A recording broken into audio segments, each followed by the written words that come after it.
Hello, today we're going to be looking at magnitude and direction as we begin Unit 4, which begins with vectors. A vector has both a magnitude and a direction. Those of you that have taken physics may be familiar with this. Um, but let's take a look at what that looks like. It can be represented by a directed line segment from an initial point to a terminal point as shown below. So when we talk about a vector, it has a beginning and an end, and it also has two other quantities. One is called magnitude or length. You can think about this as how long or how big it is, right? In terms of we talk about like an earthquake of magnitude of whatever 4.6 or something like that, right? Talking about how big something is, or in this case, how long something is, as well as the direction. So it's not just a random quantity that's going off somewhere, but there is a certain it is going towards something. So, for example, this very first one, they give us a value of 4 as its magnitude, and it has a direction of 65 degrees. And we kind of use this, the same way that we've been working with previously. We always talk about it in terms of a rotation, right? From our x-axis here, this would be a 0 degrees, and we rotate counterclockwise for a direction. So 65 degrees for this first one. We have 7, a magnitude of 7 in this case. However, direction-wise, it's a little bit different because, again, this is giving me the reference angle, essentially, from the vector to the x-axis. However, I want this value. This is the angle of rotation, which, of course, is going to be 180 degrees since all the way will be 180, and then you go back 30, so we have 150 degrees as a direction. Once again, for magnitude, we do have 11. I think I just misplaced a little bit. It's a little bit off. That's meant to be talking about the magnitude of this vector here. And again, it gives me a reference angle of 63 degrees, but again, I don't want that value. I want the rotation this way. So in this case, I can go 360, then go back 63 degrees, which I do believe is 297 degrees. Now, this last one is kind of a curveball because it's kind of giving us two things that we don't really have. Um, so therefore, but we do know something. We do know that if I look at my, if I drop a height, right, quote unquote, I drop a height for my vector here, I can break it into two different components. And again, for those of you that are taking physics, you might be very familiar with this from semester 1. But I do have an x and y direction, and specifically I do have a right angle, so I can use Pythagorean theorem here. So I do know that the square root of 5 squared plus 7 squared is equal to this square. I'm going to call it c for now, just so we're more used to that. But I'm using a squared plus b squared equals c squared. I just kind of skipped a step by taking the square root on both sides first. So I do have 25.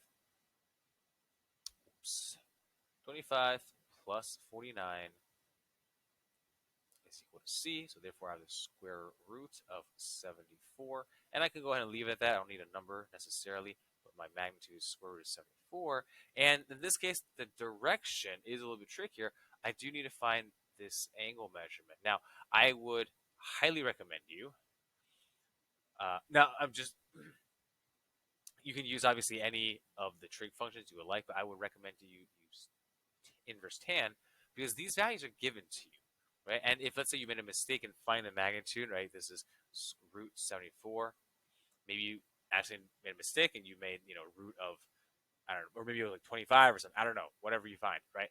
So it's off, then your direction is going to be wrong too. So I would prefer you to use inverse tangent of 7/5. Now, for those of you maybe are not quite familiar with what I am doing here, I'm using the fact that tan theta is equal to opposite.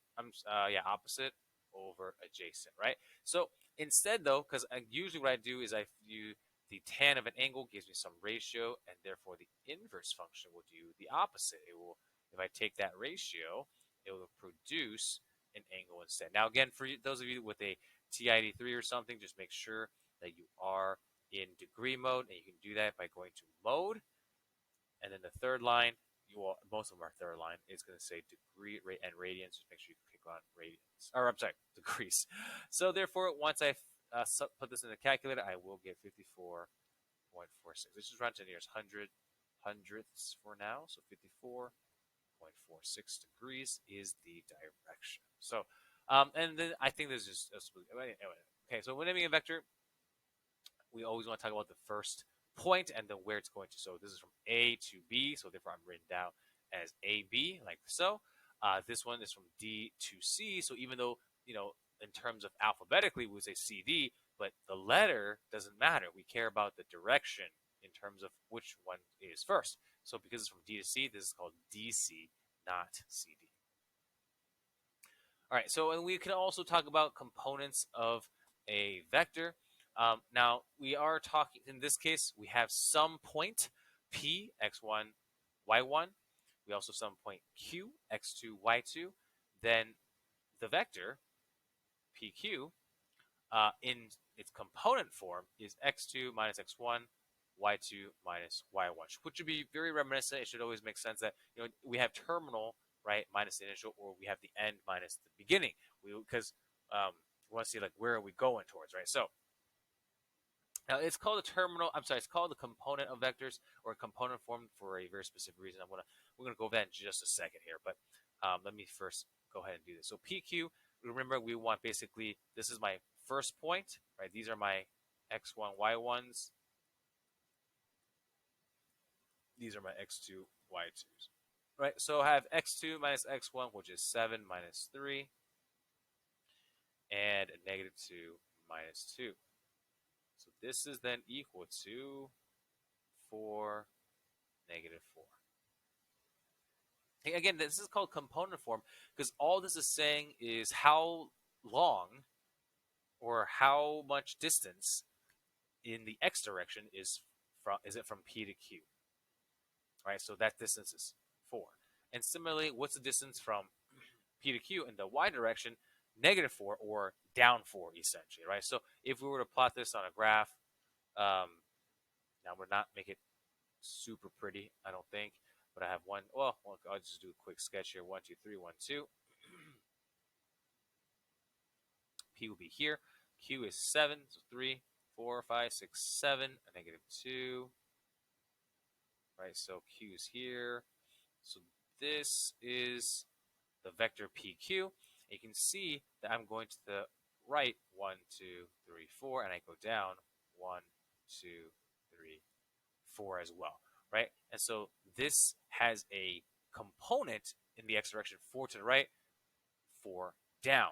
And we can also move this guy so that I would have it and starting at the origin. So 1, 2, 3, 4, 1, 2, 3, 4. Now again, because my graph is sketched, so it doesn't look the same. But you do notice that it is parallel because they have the same slope, right? And so this will be, I don't know, you can call this P prime, Q prime, I suppose. But this would be my component form in standard position. Standard position meaning from the origin. Okay, so that's enough of that, though. Let's keep moving. We have vector ij. So once again, I'm just doing, this is my point 1, this is my point 2. And so I have 6 minus 3, 4 minus 2, which will lead me to 3, 2. Okay, now just quickly, it is very important to do this in the right order because if you take a look at ji, for example, ji will be 3 minus 6, comma 2 minus 4. And you'll notice that the numbers are the same, but my signs are different, right? So it is very important for us to do it in the right order. Now, we want to show in this case that RS and PQ are the same vector. So let's go ahead and do that. So again, this is my first point, point 1. This is point 2. I have negative 1 minus a negative 4. So just be careful of your negatives here. 5 minus 7. So in this case, I will get a positive 3, negative 2. Now let's just go ahead and move to the second one. Make sure we have the same values here. PQ. Again, this is my first point. This is, I don't know why I wrote that. This is my second point.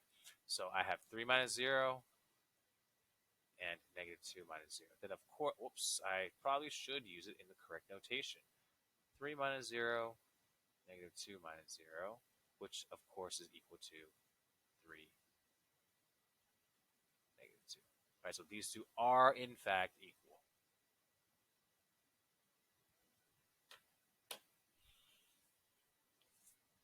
All right, now it kind of just gives us a general point. We have some point in -3/8. Now, obviously, there's a couple ways you can do this. You can think about this, spatially.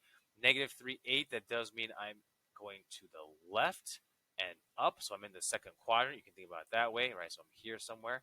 You can also just draw a quick. So for me, I would like to just draw a quick sketch where I'm -3 out, so it doesn't really matter. I don't actually need to sketch it out, and I'm 8 up, so my graph is something like this. So I am in the second quadrant regardless. But again, it's just up to you how you want to position yourself and orient yourself. Doesn't really matter. I will have -3 squared plus 8 squared is equal to whatever. I guess I'll continue to call it C for now.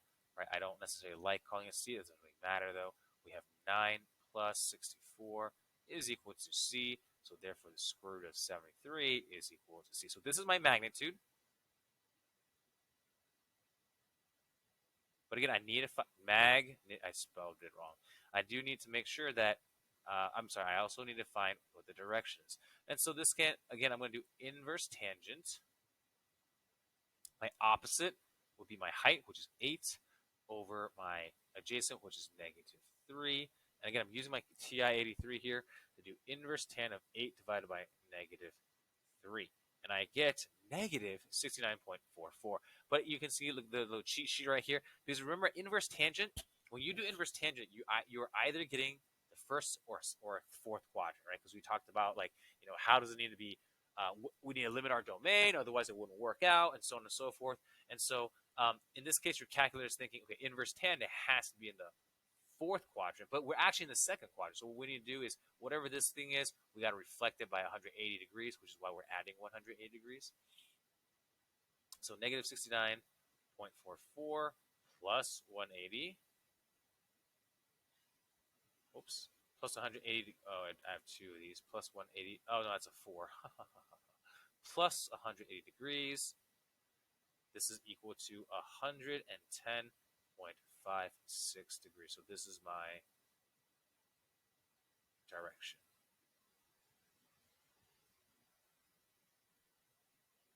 Okay, so you should have two answers because they asked for two different things, magnitude as well as direction. Now, do notice that, again, remember, in the inverse tangent, if you get a positive number, it'll think that you're in the first quadrant. So if you're in the first quadrant, you're good to go. If you get a negative number, right, it'll think that you're in the fourth quadrant. So you either need to, and that depends, right? What value are you at? So if you get a positive number, you either need to add 360 because you're in the fourth quadrant, or you need to add 180 for the second. If you get a positive number, if you're in the first quadrant, you're good to go. If you're in the third quadrant, you have to add 180 degrees to rotate that graph or that vector around. Okay, let's take a look at a few of these. P is at -1, 4, so -1, 4, 1, 2, 3, 4. This is going to be point P right here. We got Q at 3, -2, 1, 2, 3, -2. Excellent. And it's from P to Q. All right, so something like that. So we graph the vector, find the component form. So we got Q minus P, which is 3 minus a -1, -2 minus 4. This is going to give me 4 and -6. Now notice something here. This is my component form. It's also, if you take a look, 1, 2, 3, 4. So that 4 over and then down 1, 2, 3, 4, 5, 6. Now we want to graph the vector in standard form. So we're going to go ahead, and standard form just simply means I'm going to start from 0, 0, or my origin. 1, 2, 3, 4. 1, 2, 3, 4, 5, 6. So this is, oh no, I'm off. That is, I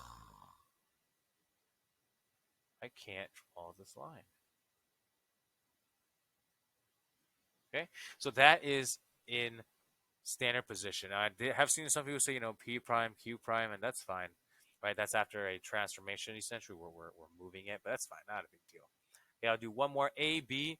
We have A at 5, 3. So 1, 2, 3, 4, 5. 1, 2, 3. This is A right here. And we have B at negative 4, 7. 1, 2, 3, 4. 1, 2, 3, 4, 5, 6, 7. B's here. And let's see if I can't connect these dots. It's all right. It's all right. Okay, so the component form, again, it's going to be B minus A.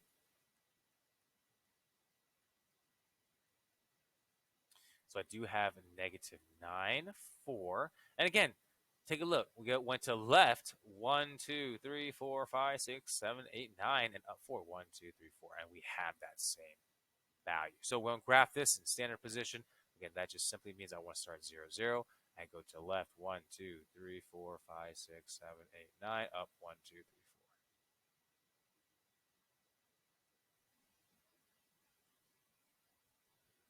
Once again, I have A prime, B prime. All right, let's keep it moving. Once again, we want component forms here. Again, MN, make sure that you have the right position because they could switch these up just to try and trick you.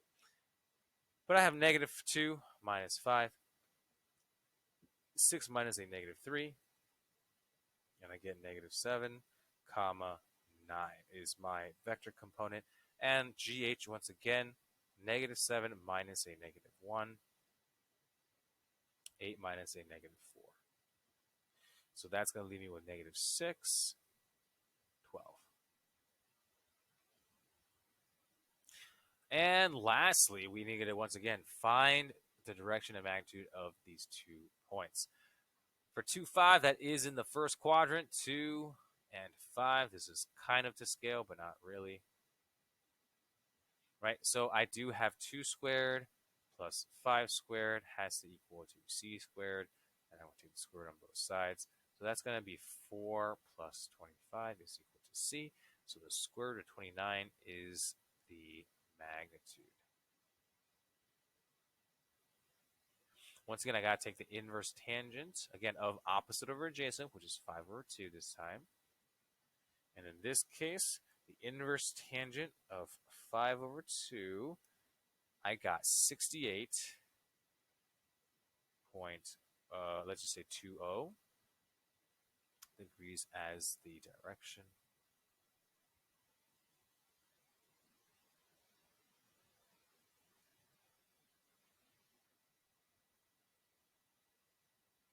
And let's do the last one, and we'll conclude this video. Okay, negative 5, negative 12, that does mean I am over here somewhere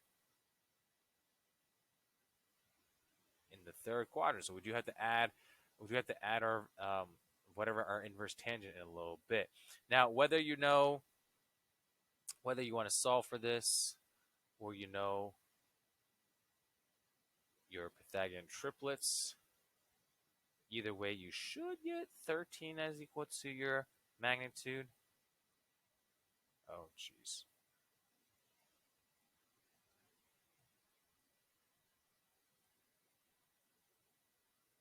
Okay, and direction, I have inverse tangent of negative 12 over negative 5, which of course is just normal 12 over 5, but regardless, this I get 67. 67.3. But again, your calculator thinks that you're in the first quadrant, so you do have to add 180 degrees to it to get 247.38 degrees as the direction.